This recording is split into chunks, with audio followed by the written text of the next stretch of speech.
Stori brenin Gwrtheyrn.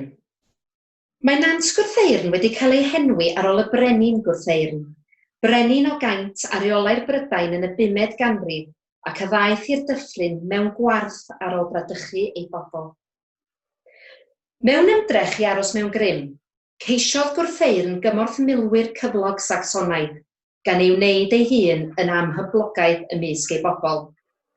Yn fuan ar ôl i'r Sacsoniaid gyrraedd, syrthiodd Gwrtheyrn mewn cariad gydag Alys Rhonwen, merch arweinydd y Sacsoniaid, Hengist, a gofynnodd am gael ei phriodi. I ddathlu, trefnodd Hengist wledd ar gyfer Gwrtheyrn, ei filwyr cyflog a brythoniaeth pwerus eraill. Ond cynllwyniodd Hengist yn gyfrwys i lofruddio'r brythoniaid, ac ar ei orchymyn, cododd bob Sacson a thrywanu'r Brython oedd yn eistedd wrth ei ymyl.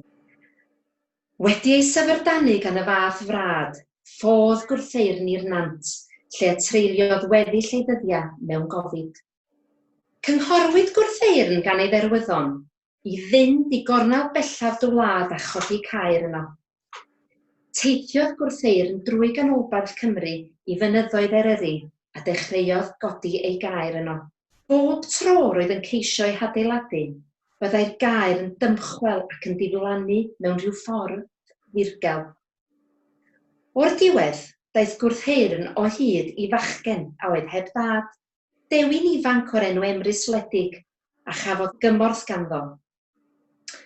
Byddwedodd Emrys wrth y brenin fod llyn o dan sylfaenu'r gaer, lle roedd 2 ddraig yn cysgu, un wen yn cynrychioli'r Sacsoniaid a draig goch y Gymru newydd.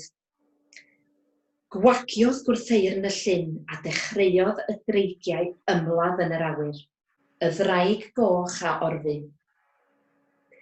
Cododd y dewin ei gaer ei hun gyferbyn ar llyn dinas ger Beddgelert, ac ers hynny gelwir y lle yn dinas Emrys. Cafodd Gwrtheyrn ei orfodi i fynd tua'r gogledd. Dywedir bod Gwrtheyrn wedi ymgartrefu yn Nant Gwrtheyrn, lle byddai'n sicr o fod wedi dod o hyd i ddigon o haearn i arfogi byddin. Mae 2 fersiwn o'r hyn a ddigwyddodd iddo wedyn.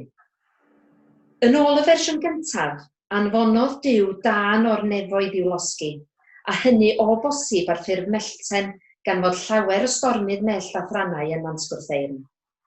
Fel roedden nhw'n ceisio dianc, lladdwyd Gwrtheyrn a'i fab gan Garmon, un o'r arweinwyr lleol.